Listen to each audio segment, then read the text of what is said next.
The recordings will be at the same page as the agenda, right? Yes. This is a presentation on MultiCloud. Eric, take it away. All right. Yeah, thanks, guys. So I was thinking I might put one or two other slides together for tomorrow to focus in, but I think actually this slide deck probably has everything more or less in there. So there's, at this point in time, there's sort of two use cases. We're using the MultiCloud component with what is called the Infrastructure Workload API, which is actually in the slide deck. And we have sort of two, as of Dublin, there's sort of two slightly distinct use cases, the key use cases for HPA support. And so I want to make sure remind me to talk about that if I forget about it, because it wasn't necessarily the focus of this slide deck. And then also the Kubernetes workload deployment, which was more of the focus here. So let me move through this.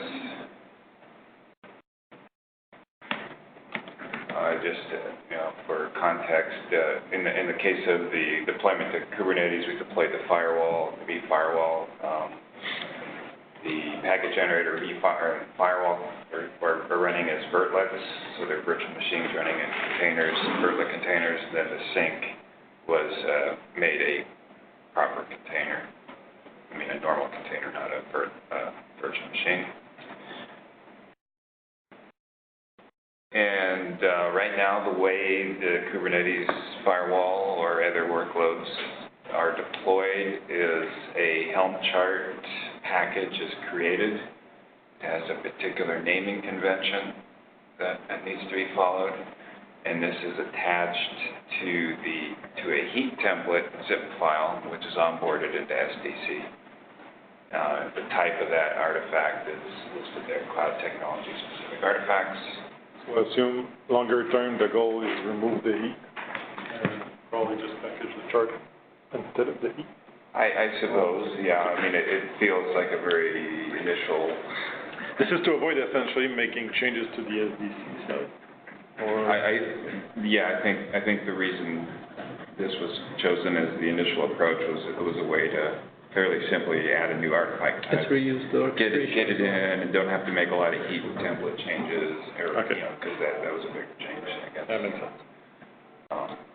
But you'll see, anyway, so that gets onboarded, distributed. So the heat part of this, then the service that you create, the heat parts go through the system as normal. So SO, gets the heat templates and environment and all that. Normally gets the cloud, this Helm chart artifact goes straight to the MultiCloud Kubernetes plugin and it stashes it in some database over there.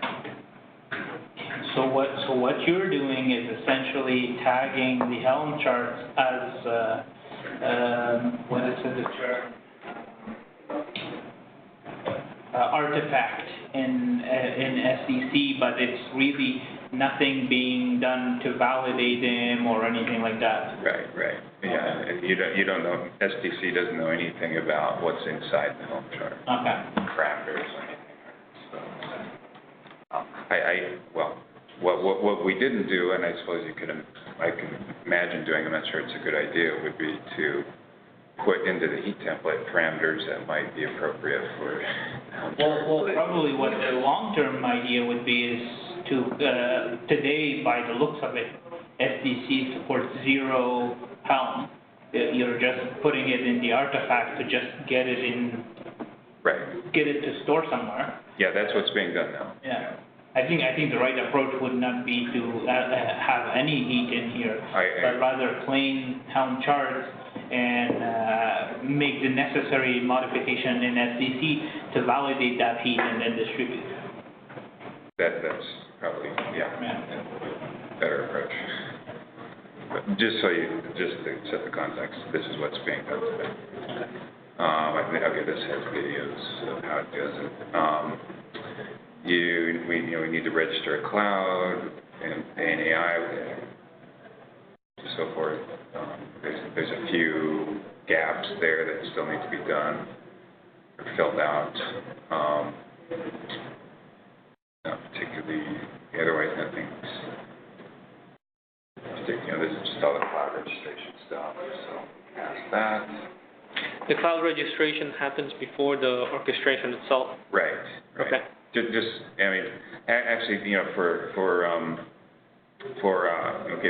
focusing here, so going back to just like, say, OpenStack and HPA support, we would also go through these steps without the K8S stuff, but what's done there is you register ANAI with the ESR system. I think that's pretty standard.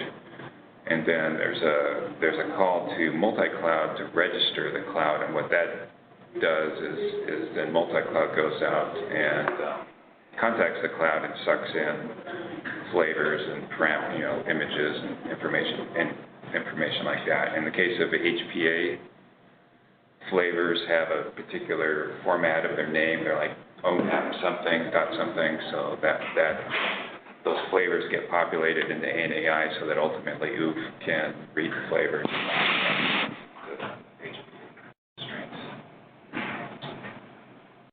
So, and what you're describing is a pre-step for orchestration itself. Yeah. So anyway, this is setting up the cloud here. Yeah. Okay. And like I said, in the normal OpenStack case, it was what I just said with Kubernetes. There's a couple extra little, one extra manual step that needs to be done. But and that's the video. So this gets into the things here a little bit. So again, my experience doing this is I've been using the old VNF API. So you create a service, create a VNF, do some kind of SDNC preload. In the case of the Kubernetes situation, I found through experience I had to do a preload. I didn't actually put any parameters in it, but something, that I haven't had the chance to investigate it to figure out why, because in theory I didn't think I needed to provide that preload. So the preload is basically like an empty preload itself. It doesn't have nothing to do with the values that YAML configuration that is needed. Okay. Right. But when I didn't do it, I was just doing it through vids, so I get a nice video, and there's a little checkbox, and I just say, okay, don't check it, no SDNC preload. And then I got an error, it said something about SDNC, so I said, okay, let me put the preload in, then it worked. And so I left it at that. I captured some log files, so I'll debug it at some point. The other step that I sort of equate in the Kubernetes case to kind of like preload is there's this manual step. There is right now we have to sort of manually poke the Kubernetes plugin to say, here's a profile configuration. So that's where if I had a set of overrides values for my Helm chart, it's that profile where those would get supplied. Do you have an example of this type of Helm chart or that profile configuration values at YAML? I see that reference is that. It's probably in the video here somewhere. Okay, so this is the script that's making the profile. So there's a. So basically what they do is you have the Helm chart onboarded as an artifact, and when that gets distributed into the MultiCloud plugin, as I understand it, the MultiCloud plugin creates a definition, which is basically the Helm chart with like a name and a version and so forth. And then what this profile creation here is you identify the name and the version of the definition of the resource bundle is what they call it. Give this profile a name and namespace.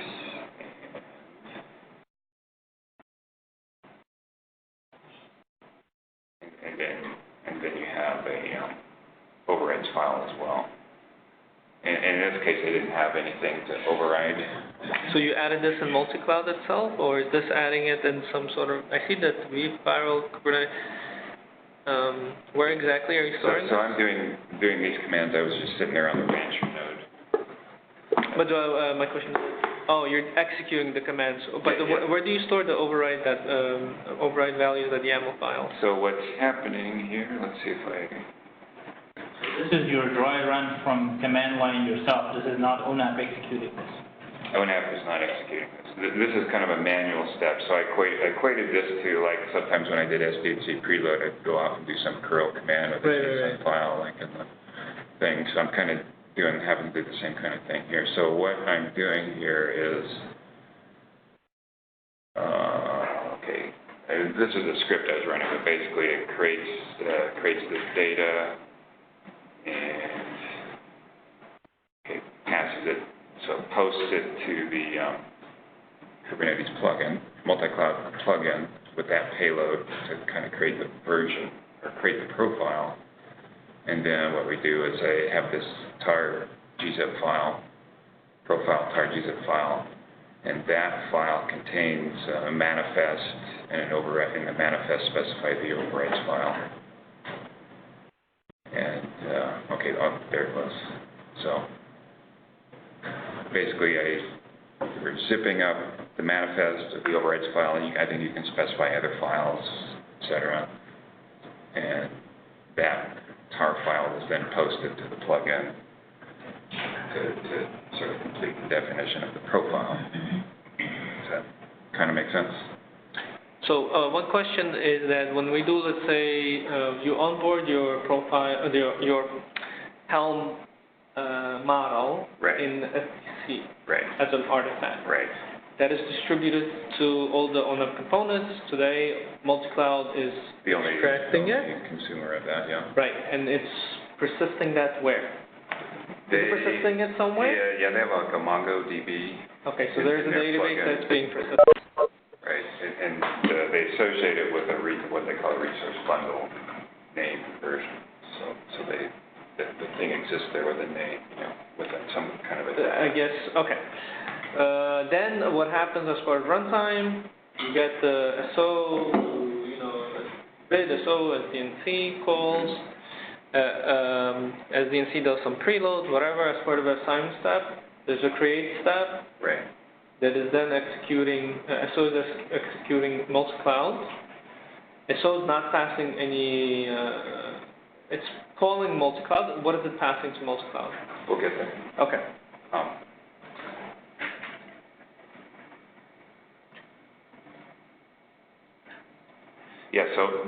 So what I've done here is I've created this profile and pushed it to the MultiCloud, and then this profile is persistent in MultiCloud. Is also persistent. So you got your actual Helm chart, the definition, then you got a specific profile. And this is instance specific. That's the instance. The profile is the instance. And so then, the upper-level question of or answer to your question is what effectively is getting passed to MultiCloud is the profile information. Does this instance specific tie to the VF module name in the SDNC preload? The profile contains the override file. The profile contains an override file. You'll see that. So I guess my basic question is, when SO triggers MultiCloud, how does MultiCloud know to pick up this profile versus another profile if you have multiple profiles? So I'm assuming that SO is passing some sort of name that then you can tie to a profile and extract that content that is stored in your MultiCloud itself. Yes. Okay. It is. That profile is to be for one instance. Right. Profiles for one instance. Let's see. If we just scroll through this video, I think it actually shows. So currently, again, what we're doing here is I'm using vid, but I'm passing in user parameters. And this is that's where you pass the profile name. So this is where I'm passing the profile identifier, and then the name of it actually ends up being this, which must be the output of SDC. But one thing to keep in mind, though, the model that is in SDC and that is reflected and distributed into ANAI will not have any of this model in there. Like right now, if you were to query under I have the post call in, they should just go and read it. So if you were to go under catalog and then services, and then you say, give me all the services, and in there, the Tosca and everything will be based on the hacked heat template, and none of it is structuring or showing you how is the helm looking like, and so I think this is wrong. So It you're should not be even treated as I don't know, like you're executing against something that is totally different than what your model is in SDC and ANEI and everywhere. You may be right. Don't forget. There was what ended up happening here is slightly different than what our API to multi-cloud. We passed some information in the API, which I hope will do what you're talking about, but then I think just due to the push to get things done in Dublin time frame, some of this is done, but I think you're talking about the name there, right? And then so the name, definition version, or I think that, and then the profile name, that is the instance specific thing. The template type heat, that has to do with the SO use of the multi-cloud plugin versus something else that's unrelated to Kubernetes. Now let's move on here. So you see bid. Okay, so then bid is just pretty straightforward.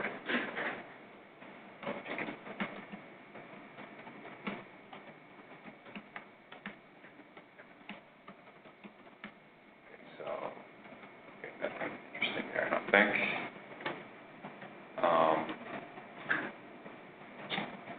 Let me jump ahead. API. Okay,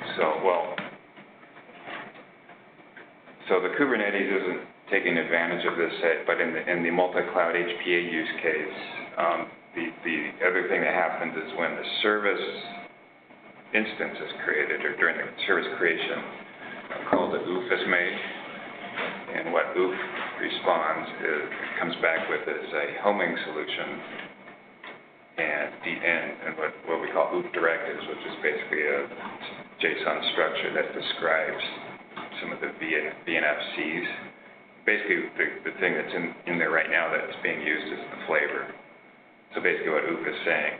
So what happens is a policy was created for the given resource for this VNF that says, this VNF requires some list of HPA, needs core pinning or SRLB or whatever, and then those attributes are captured in the policy, and then what OOF does is when it gets the request, okay, I'm creating one of these VNFs, find me a cloud that can satisfy that request.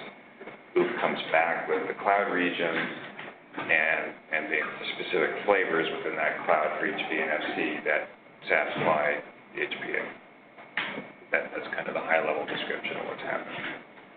But it's returning you, the main point is that it's returning you the flavor in the context, which is then pushed to MultiCloud? Right. So it's returning the given profile. It's returning, the homing solution, which when you create the VNF and the VNF module, VF modules, that homing solution is what's used. I mean that cloud region, and then OOF directives. So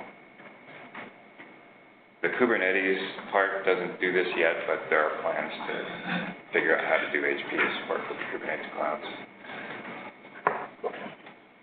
All right, so this is the API, that shell that's being used.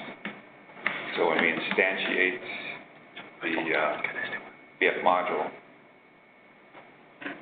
basically it's cloud owner, cloud region, to infrastructure workload. And there we go. So this is the thing to call out. And so what we added in Dublin, which I think might go to your comment, Munir, is we were passing in these VF module IDs. and the idea was, and actually the OpenStack site does this, it's based on this customization ID. He will look up the model, and, look up the VF, look up the thing that he needs.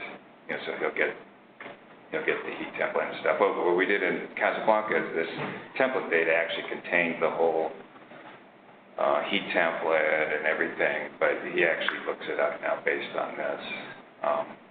And I think what you're saying is I don't think with the Kubernetes we're doing that yet. Yeah, what I was saying was that the VF module customization ID in ANAI and SDC are representing the fake heat template that you put in, right. Whereas your actual Helm charts are stored as an artifact, but you're taking almost like a claw, which is your Helm, and then you're executing against that. So you either model the heat template, this will be still a hack, you model your heat template to reflect 100% how your Helm is, and then you get the Helm chart, but the proper way will be is to process the Helm chart and create your model in ANAI and SDC based on the Helm chart directly. But that will require changes in SDC and changes in SO. Right. Do maybe even a simpler solution, something like if we keep the the model like a generic CNF model. Okay. In like we do for PNFs, we create a generic model itself. Right. Same for CNF. The actual content can be stored in Helm content, and also the parameters that are resolved is just in a like configured context that can be passed to MultiCloud, and MultiCloud can extract it from CDS itself. The main thing that SO would have to do is orchestrate that CNF topology that is created based on the... Yeah, but that's not good because, right, like you're almost like creating a PowerPoint slide of your model and then your implementation could be whatever. That's what it looks like. It's generic, right? So it's not like OpenStack specific or heat-based specific or, CNF specific. What I'm trying to say is it's generic from just a resource perspective, and the main thing we want to orchestrate is that resource itself. And the context of that resource can be resolved through CDS. But that leads to nobody stopping me to have a Helm chart that deploys 5 containers. In my model, I could have, hey, I have this one little container, right? Right. There's going to be a disconnect. So you're almost like doing a PowerPoint slide deck representation, and then the actual... If you do that, you may struggle in resource assignment. Yeah, because exactly. You want the granularity at which you assign the resource of your components to be matching the... That's exactly what I'm saying. So there's bigger implications of having a model that is not based on the actual content of your network package. Like the term in SDC is network package, right? Like either it be Helm or either be heat. So you need to basically generate your model based on what is really in it rather than doing it in 2 steps, because then you could trick it to be whatever. So the one thing I'll just want to complete the proposal is that we still are modeling what we want to orchestrate. All the components, like when you put a heat together, you create all the components of VF modules in SDC itself. But you're not modeling it outside of the heat. You're modeling it in heat, which is we're modeling in Helm. So what I'm trying to say is that we want to go in a way where we can model that as also contain like VF modules themselves within Tosca-based modeling. And Tosca then generates the Helm? No, the Helm is an artifact. Okay, then you're again creating a disconnect between your model and between your network package, which is not the way it is. But the content... So what Neil is referring to is to get to the Tosca model, you consume a heat, and you derive a composition. That's the current implementation. We always use heat to generate Tosca, but we can also create a CNF resource using Tosca itself. Did that generate the how from that? But I think the point is if you use heat to generate your Tosca, why don't you just consume Helm chart to generate your Tosca too, the same way. Yeah. And then your artifact reference would be to the Helm chart.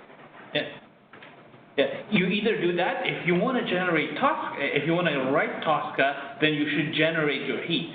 And not just create these two things as a standalone, because then you're introducing something. The only drawback is that every time you come in with a new type of technology, ARM, Helm, whatever Google Cloud it may be, you have to always then make changes of how to consume it. I agree, but it makes but then again, to me, your standardized model within ONAP should be the Tosca. And then you should have ways to consume different types of technology. There's a reason why heat is consumed today. It's because it's pretty convenient to actually get the composition, get all the parameters from it. Helm is going to be the same thing. If you have a large VNF with 15 different types of containers in there, with each their own values and override file, I don't think you want someone to rekey all of this manually every single time you can onboard one. But you already are doing this as part of OpenStack solution. Nope. Meaning that No, you're not. You're generating it. Wait. You were creating your data dictionaries, creating your JSON files, which is to me overhead too. It is overhead. It's redoing something that can be easily consumed. It is overhead. But we need to have something that is able to create that context itself, based on either the Helm or based on the actual template. But what's the use of creating the Tosca where you're executing against the Helm at the end anyway? Is it just a power? So you can orchestrate the resources. SO can orchestrate the resources, because SO is not really orchestrating. Let's say it doesn't care about the parameter, right? SO is saying call service VNF and then all the components of the components of that VNF. But, okay, so take an example that I was giving, like, let's say in my Tosca, I'll create one container model, and in my Helm, I will have 5 container models. And then SO is executing the real Helm chart at the end of the day, because you're introducing the disconnect between the two. One is not generated from the other. So my model will be one thing, but SO is really telling MultiCloud, hey, execute this Helm chart, and I will end up deploying 5 containers. So all I'm saying is, you're really creating the Tosca for the sake of having a Tosca, because at the end, the result is you're running it, the Helm chart, right? Yes, you're going to run the Helm chart. Okay. Well, you run the Helm chart and whatever the... Yeah. So I think the real issue that I'm bringing is, we either generate Helm from Tosca, if we were to create the Tosca, or we generate the Tosca from Helm, which is how it is done in Helm. I don't think we should even consider generating Helm from Tosca, because most of the time you get the Helm charts from the vendor. From the vendor, yeah. It's like you get heat templates from like the heat templates. So yeah, I'm more in line with that, where we generate the Tosca, which is in line with how it is done for Helm, for heat today, sorry. So heat is, you onboard it and it generates the Tosca. So we should be onboarding Helm and generate it. Still doesn't stop there, because today you still have an extra step where those parameters that you have for your Helm or even your heat template still need to resolve them. Yes. And ideally you should be consuming those as an input to say, okay, what I want to resolve. There's probably a bunch of things that I want to resolve, but there's also those. So if we go the other way around, where we're doing the 2 models, one in Helm and one in Tosca, I think that's a step backwards from where we are today with heat. It introduced an extra step for whoever wants to onboard a Helm chart, because they need to onboard it. So that consume the artifact, but then also have to recreate all of it.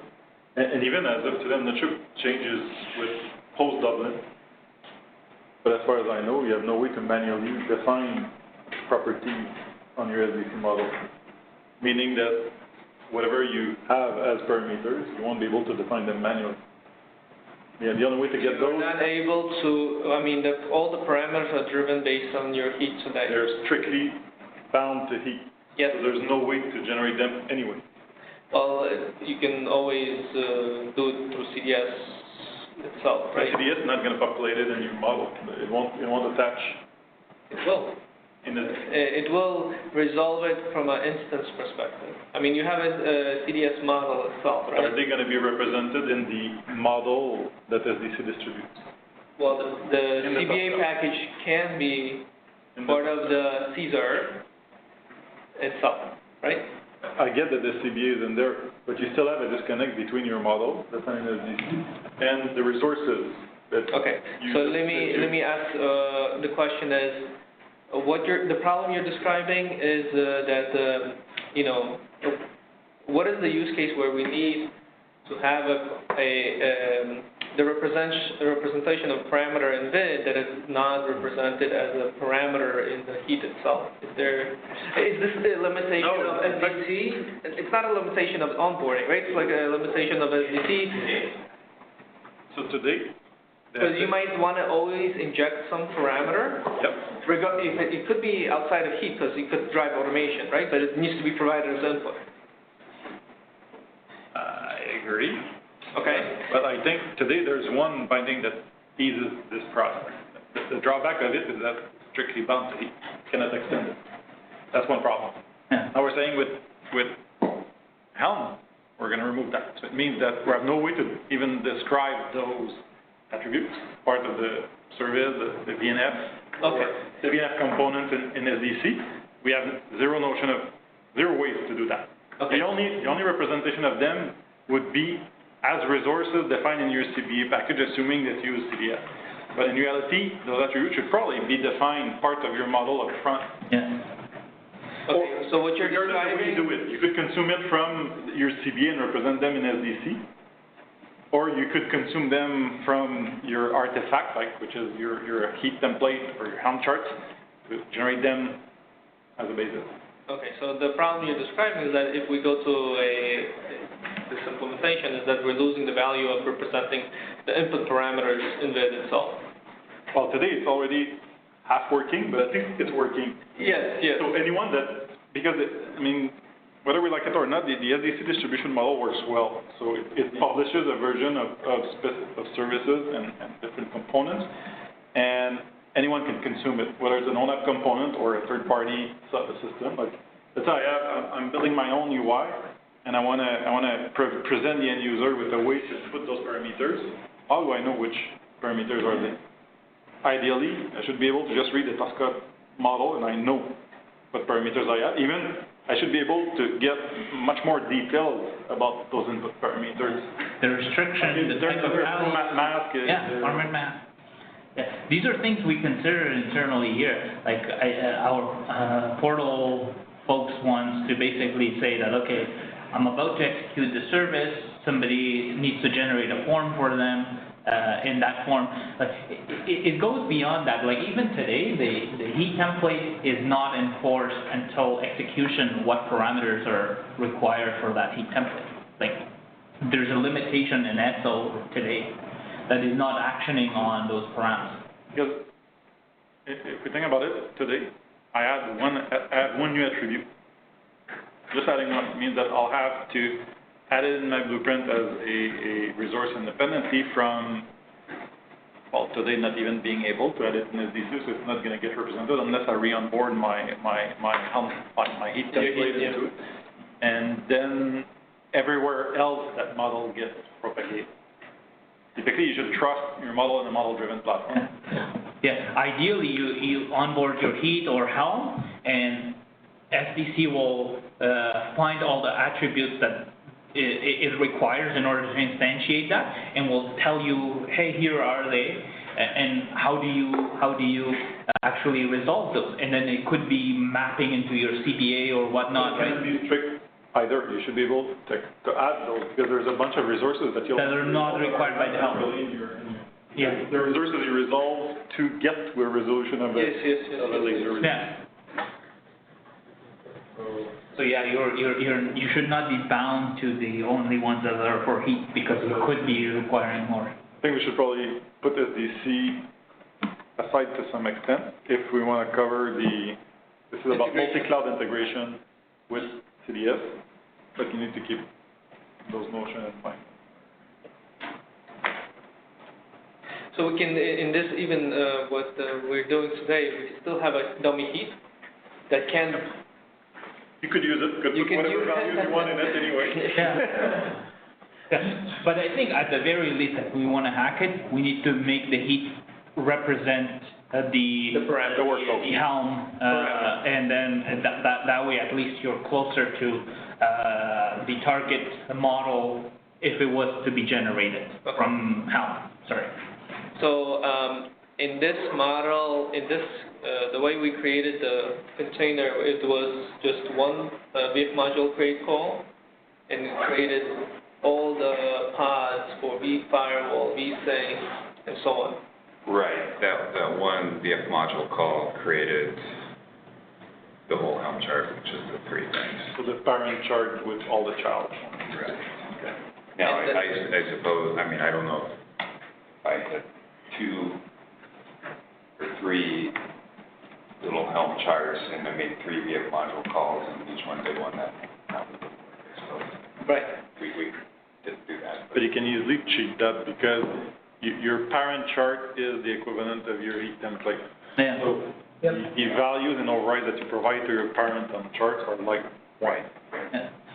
But you don't necessarily need to mimic how it is done with Helm. Like, we don't need to have the 3 VF modules. Maybe don't keep the VF module name as vSync and it deployed vFirewall and vSync and the other one. That's also not right. But maybe one VF module that has a representation of all 3 is fine if that's how we want to go. But what I would do is I would actually like go back from my Helm charts here and see how these are the subcharts, and then come up with the heat representation of that as close as possible. We already have that implementation. Yeah. It's just one layer, one level. It's just one level up. It should be representative of how Helm is built, not just the parameter instances. Yes. So we still have a dummy. I guess right now we're not trying to solve SDC, so we're saying we'll still have a dummy heat. Yep. We have 3 instances of heat. And we'll have parameter that are associated to the Kubernetes. I'm not even sure you have to go granular with 3. Yeah. I mean, if it's the parent chart, it's the parent chart. It's one heat. You bind to it. Yeah, that's also fine. But and by the way, we should not forget that this is just a hack for this is temporary. to allow us to work on the CDS portion of it until this is figured out in Yeah. That's a much larger There's a much bigger thing. Some folks probably would want to say, some folks I can think of might say, well, what we really want is some kind of Etsy, VMD, that, I mean, I've heard there's talk of container. Yeah, that's a concern that may drag on for a while. I know somebody who's We might be a few years away of work if we do that. They're very good. Yeah. Let me just make a few comments on the slide showing here. It should be maybe self-evident, but the 3 parameters right here. So OOP directives is, in the color coding, is what was new in Dublin. OOP directives basically contains that structure that basically includes the flavor information for the OpenStack cases.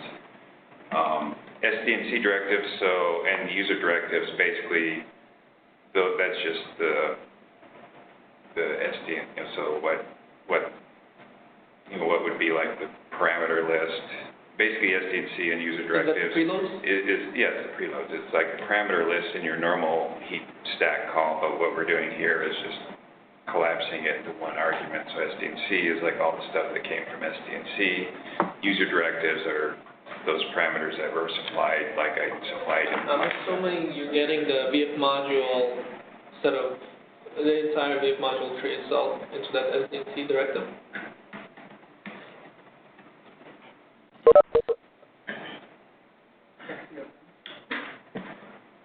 Well, you have a question to me? No. So that's that. So I figure those parameters are probably what's interesting for Right, because today we, like... this toggle. And I mean, there's the Kubernetes version of this, which in Kubernetes case, we're really just using user directives, at least today. And template data is part of what? Template data Is that part of the environment file? Yeah, so you can see there's a template type. Right now it says heat, and then template data would be data associated with that template type. So right now, effectively, the SO MultiCloud plugin that uses this API really only supports the heat, making the heat call. Right, but is that the template? Is that the environment file itself? Yeah. Well, the call could include the environment file and the heat template stuff. But like I said, I think, I think it's still being passed in there. Mm-hmm. Whatever is in SO's database that got from distribution, including like the parameter list, right? But what I mentioned earlier is I think at least on the OpenStack side, what Ben Yang did is now he's taking the SDNC directives and user directives and not really paying as much attention to that part. Okay, he's already doing that. Because Marcus and I were talking about this, we felt like the template data portion for the most part probably isn't really needed. Once we pass this model of ID and SDNC directives, most of the information is up there. At least at this point in time, that template data is essentially stack call data. So the main thing here, with this integration of MultiCloud and CDS, is that we would just have the CDS models built and integrated as part of this package itself. All the resources can be resolved through CDS. Part of the onboarding. It can be part of onboarding, or it can be done do it through the UI itself, the deployment of the package. Okay. But if the package is tied to this specific VF module, which could be one VF module for firewall vSync and whatever else we have. And then all the resolved values will come back to you in SDNC directive, similar to what you do in OpenStack. So SDNC would resolve everything, and then you can extract that content and render it in your Helm chart itself. So you don't need to look at you have today, you're creating a profile itself and you're persisting that profile. We think, and again, for the open, the other scenario is the OpenStack scenario we're calling this, and we haven't tested it yet, but in theory it might, if we had it working, it might work because we think that we've populated it. The rendering of it from the directives could be pretty efficient because you can use exactly the same pattern as Helm override, dotting and the nesting. You basically provide your base override in your Helm chart. Basically, and then you supplement those with the result values. So I think having the override part of your Helm will help you fill in that. Otherwise, you don't know what is the formatting of your override based on your chart. You have to generate that almost like. You can from Helm just extract. Yeah. Your override file. Yeah, exactly. But then what I'm saying is that in CDS, you should probably resolve it to the actual Helm override. That's it, directly. So then your mapping here becomes like a one. So in SDNC, what you'll see is just the name value pair and the parameters object, which they will just extract. Or the name can be the name in Helm. If you go something, and you end up with name, like the structure. Yeah. But this can be done easily using velocity, right? Like you take your override file and you velocity parameterize what needs to be filled in your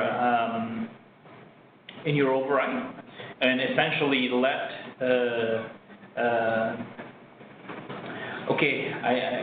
I think you need to do this outside of CDS. All I'm trying to say is with the proper transformation in your CDS package, you may not have any, you should try to avoid having any logic afterwards Okay. processing those SDNC directives and mapping it to your, so that this way you don't have to manage anything, like, Okay. it should be pretty generic on the interpreting the SDNC directive and mapping your override file. Right, the meshing, the MultiCloud is handling the meshing. So MultiCloud should not. And the parameters are provided by us, same thing like OpenStack. Yeah.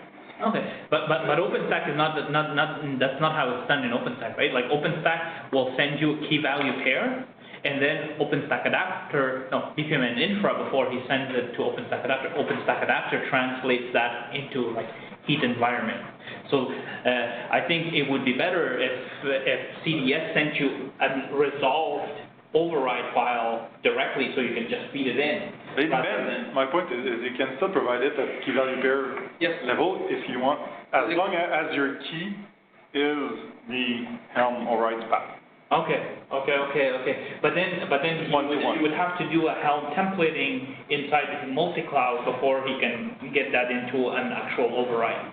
Yeah, but MultiCloud wouldn't do much. It would do always the same thing regardless of the chart. It just takes what it got in terms of resolved values and map it into a YAML file that it uses as an override. So the name would be override. So that you avoid having to add. And the values is that JSON string itself. It's not, well, in this case, it's a YAML path. Yeah. Oh, it's a YAML. Yeah. But if you go to your profile on the side, in the profile I saw a JSON representation. But given the CDS is where we want to manage the template, why not have the override template in there? And be even simpler this way. You override template, but. Yeah, because that way he doesn't have to manipulate anything in MultiCloud to get it back to format. Because what if he has some stuff that are static in the override and that are not generated? So you have to append that to your override and whatnot.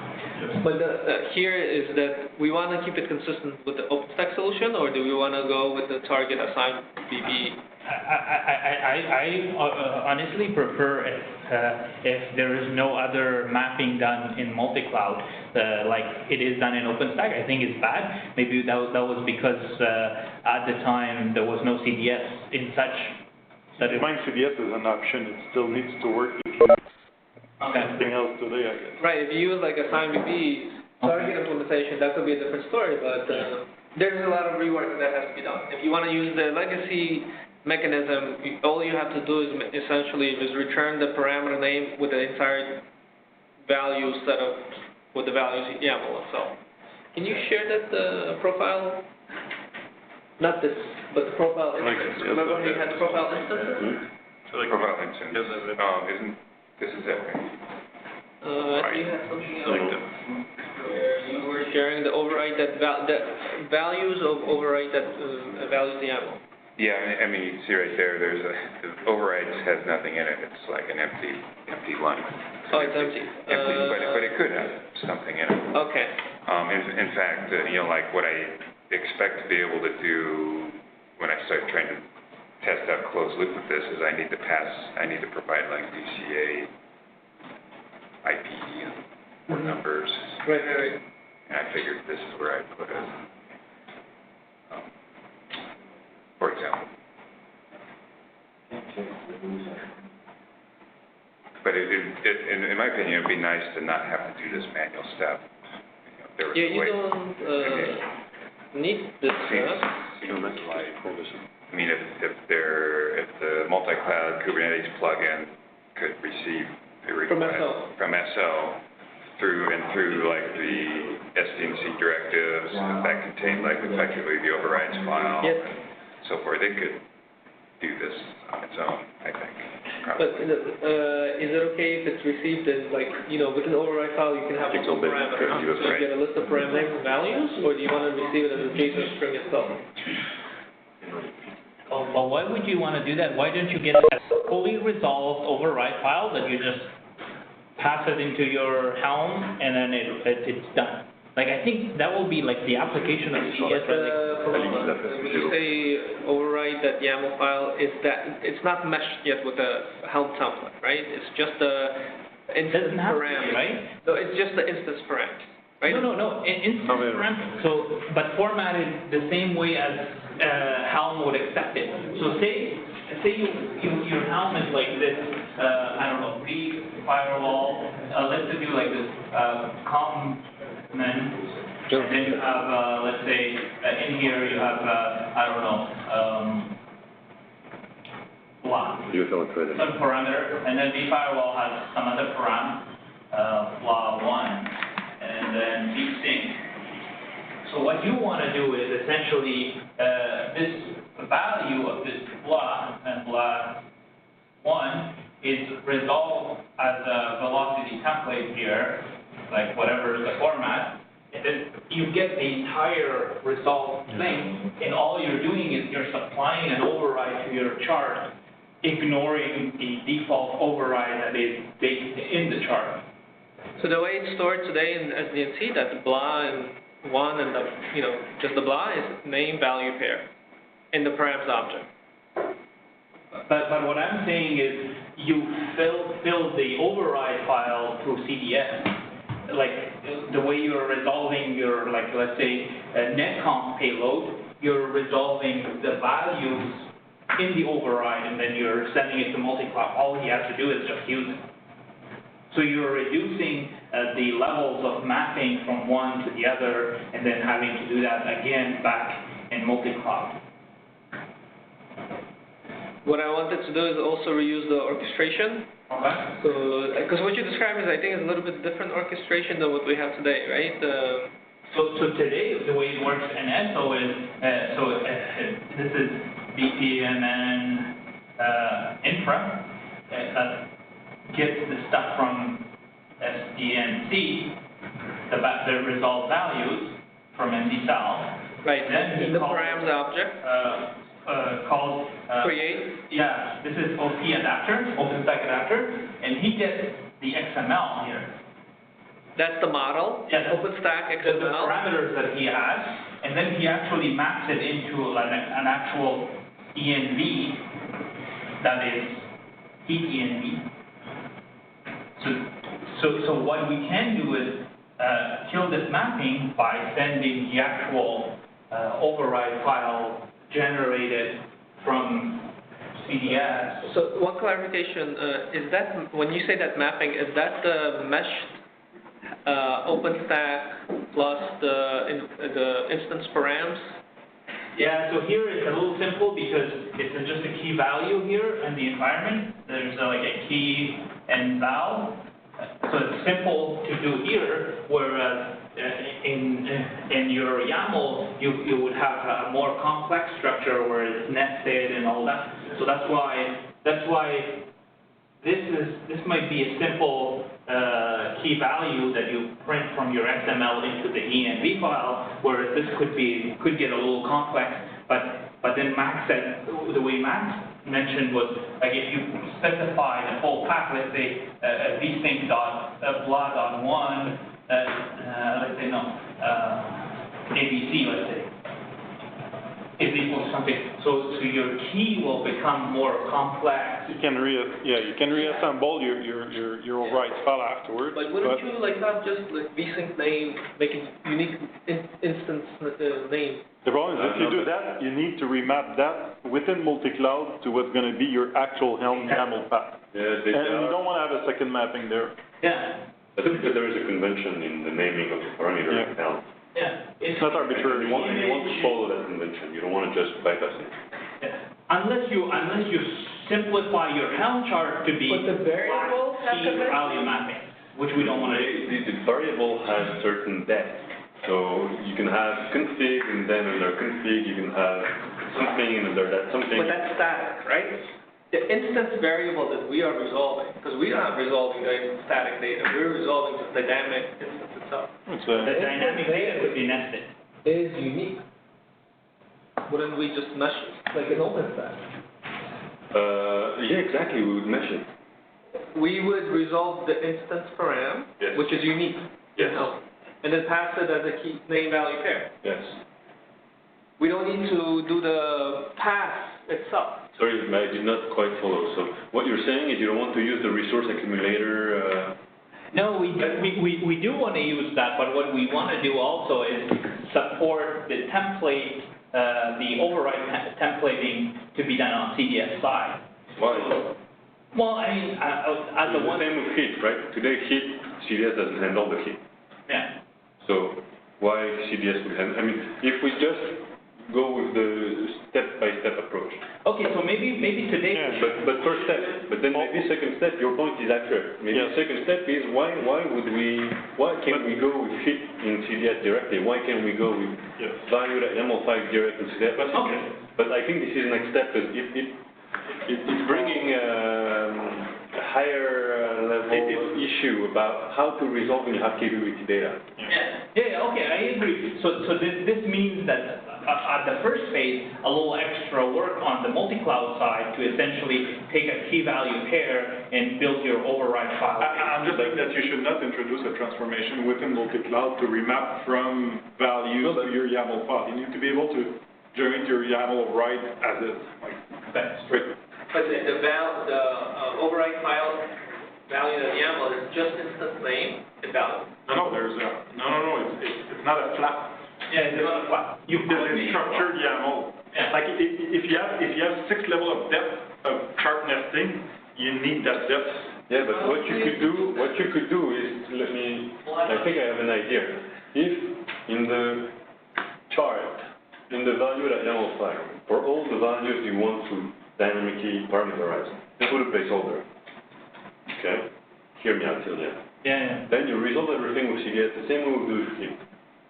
Then we hand that up to MultiCloud. What do you end up?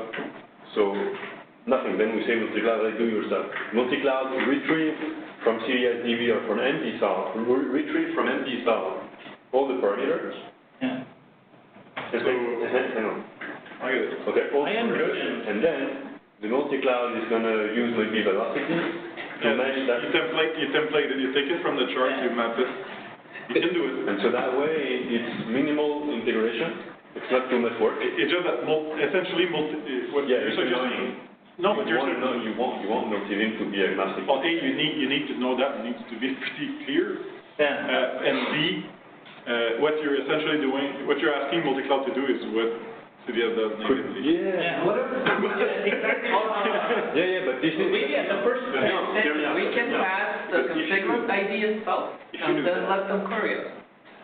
But We can generate a YAML, we can generate the entire Helm.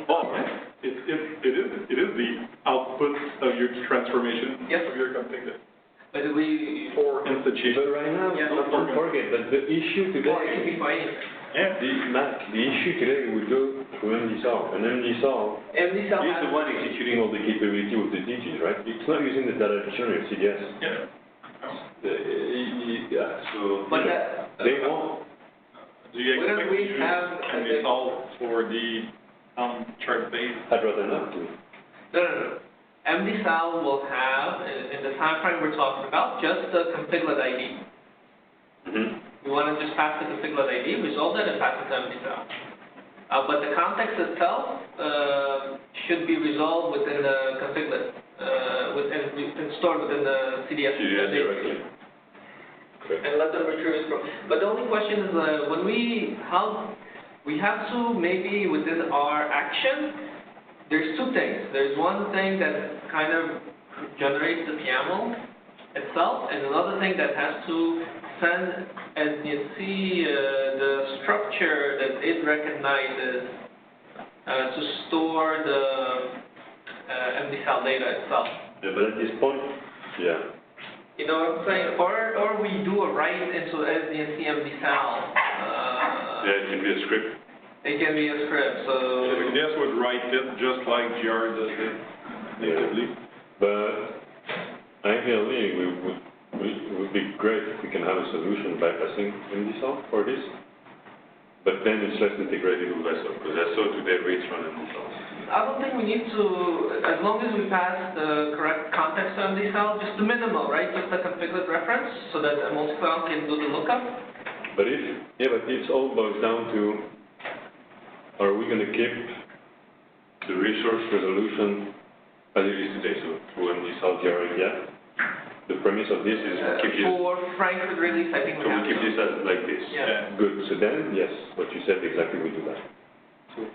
Because thought for Frankfurt we wanted to have this, what I Oh, call. Can we have that? I got rid of that already. So it doesn't matter to have that. If we have a signed building block, The only thing missing is delete and sign on. I mean, I can wait for delete, I just want the sign.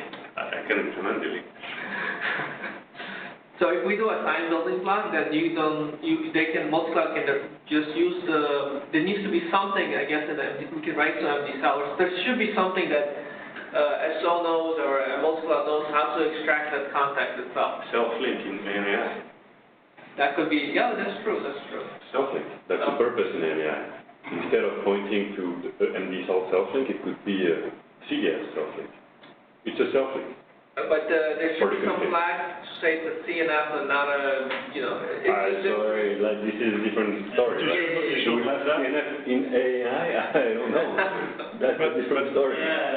Well, the CNF, Because that's why I don't want to go in MD South for the CNF, because all our DG is CNF. All the logic in all the infrastructure is based all the infrastructure. on MD We're disrupting them. Yes. but technically, whether it's in a container or a VM, it's still a VNF. Okay, that is very pragmatic, yes. It's a virtual network function. Thank you, President Mike. This is true. Yeah. So do we want to do this then? So it basically CDS sends some key value to MultiCloud, and then MultiCloud will introduce the keys appropriately formatted, so the key will get replaced with a value. I think that's, if we want to preserve the way OpenStack is doing, this is what it is doing. Yeah, maybe it's the easiest. The easiest, yeah. First step. Yeah. And then we can eliminate this by CDS sending an actual template. Yeah, even what I don't like today in this resource assignment, and said maybe you want to agree or not, is that resource accumulator template. Oh.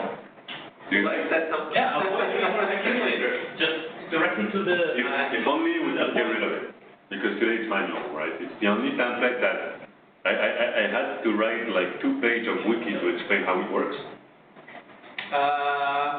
There is an option we can do, since we're storing all the information now in CDS, right, which you'll have, we can have one ZG that can go to that level, that database itself, extract it, and build that structure itself. Right. Could you? And that's just. I don't have any ideas on this. I'm just like brainstorming here, but I love it. But that's for next step. It's not now. Maybe we should have this at the top here. I think this is a good one. I think we need to add that. Yeah, it would be a good one to tackle. Yes. Because if you remove the resource accumulator template, then things are way better. And also, if you go to your target implementation. Yeah. Maybe one is faster than the other. Yes. Yeah. Where do you want to spend the effort? Well, I know. I can tell you. I'm going to finalize the life cycle of the resources. Yes, and that's done. I think the getting rid of the resource accumulator is a nice to have. So for us, in order to keep moving and getting CDS traction and using it in prod and all that, I think there's other things that we could handle and make it more simpler in the LCM than getting. Oh yeah, I said we were waiting for you to talk about that. Yeah, I know. I told them we were going to talk about it tomorrow night. But it's getting late now, so maybe tomorrow. We said then, as you were not there, we said it's on you. You have to lead the topic and lead the implementation. Yeah, you lead the implementation. Now it's off my shoulders. That's really self-serve, right? Self-serve. That's the spirit of the team, you know. I bring the requirements and build the platform. Build the requirement. Okay, but so does that make sense? So on this summarized, one is maybe at least step 0.5 is we need to add our parameters that we want overridden into the heat template for now. That's one. Until we have a longer term. No. So we want to resolve parameters through CDS. Right. That's what we want to do. Any input parameters that we need to expose through bit can be added to the dummy heat. Okay. Those are inputs. Which heat? For CNF, we have a dummy heat that is added so that SO can do that orchestration to the.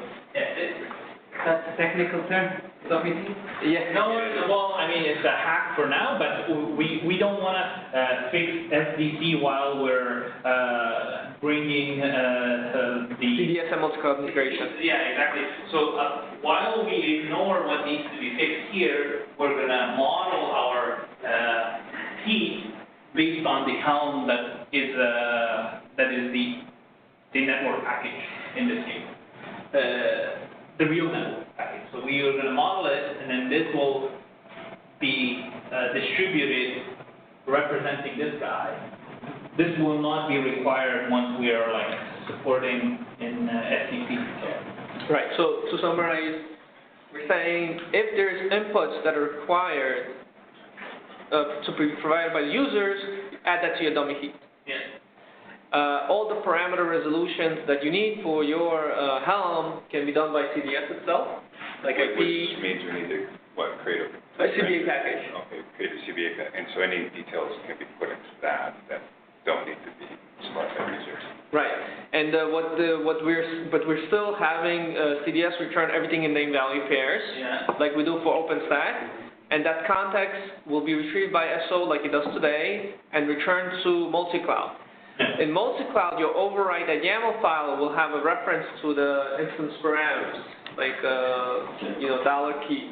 So your package today is. So I'd be basically I'd still be getting my SDNC directives. Yes. Just with a list of name value pairs for People. What's different? And then if we want to make it better here, the multi. I never get a reply. Kubernetes piece. I feel good. To be able to create its override based on those. It can mesh the override YAML with the instance params, the name value pairs, to generate the final content that you push to Helm. And the idea is that they could have like an override template based on. Override template? It could be a velocity template, right?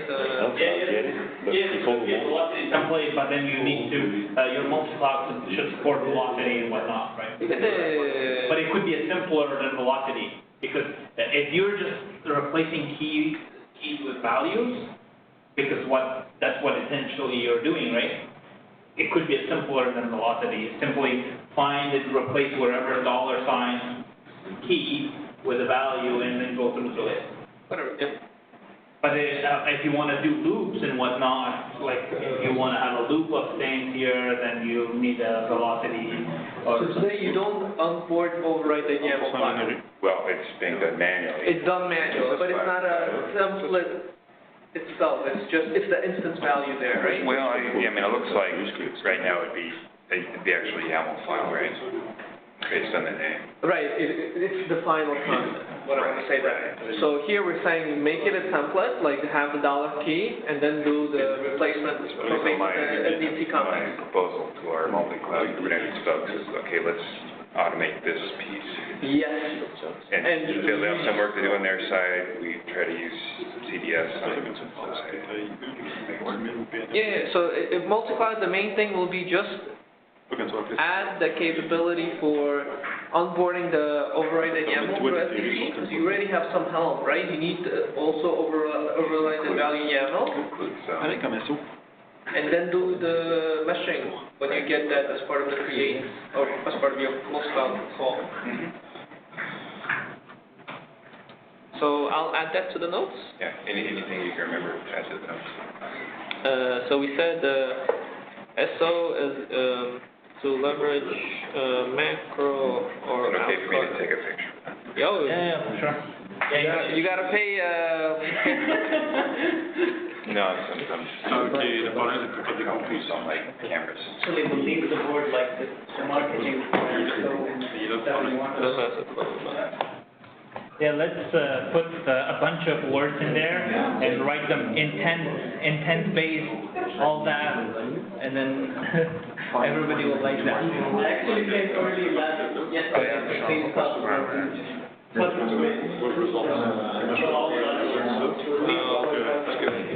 Intent-based, self-healing, and then already there.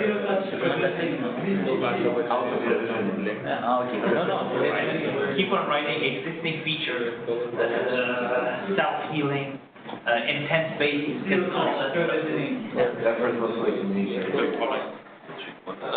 To implement should say AI and machine learning. Just those need to be implemented. Everything else is Recording of the values that the MLVI has to see. closed loop out of the box based on AI. We'll figure out what you need to monitor, and then we'll Override. so all the buzzwords. Has too many people using different data.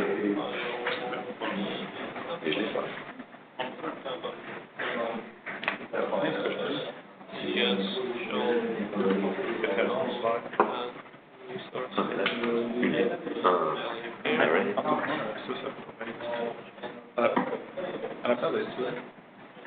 show. Sure, let's see. Sous request. Sure, let's see.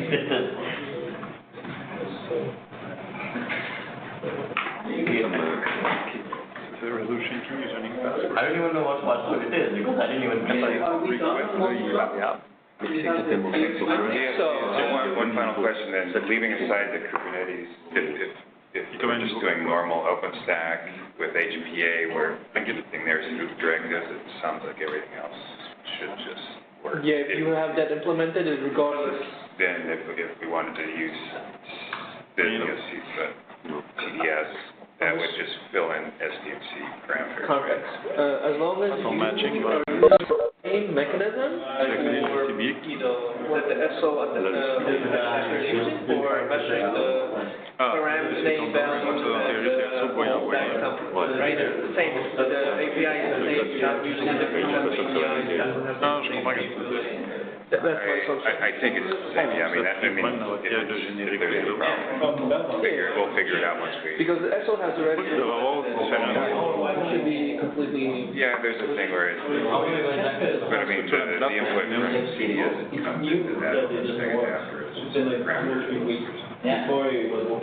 They changed the IPs of the D3, whatever building. So if you want to reset your password, come here, reset it, and then Or just plug a line or you can land it. So I'm gonna send out the notes, I'm gonna clean it up and miss this point. That's good. Sache que quand tu es dans la deuxième phase de ton for loop, il y a une résultat. Tout est storé pour l'autre jour. J'ai ajouté. Si je te dis, on s'entend qu'il va arriver. compared to Wi-Fi. Yeah, Wi-Fi has some filtering additionally. I know that it goes through. Non, parce que c'est très light. L'intégration, c'est très light. Anything that goes through Wi-Fi.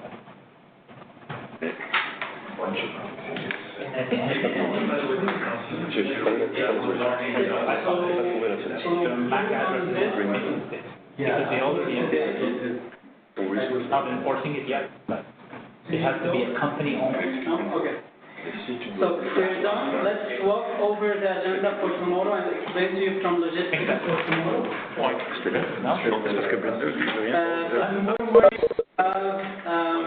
So those Let me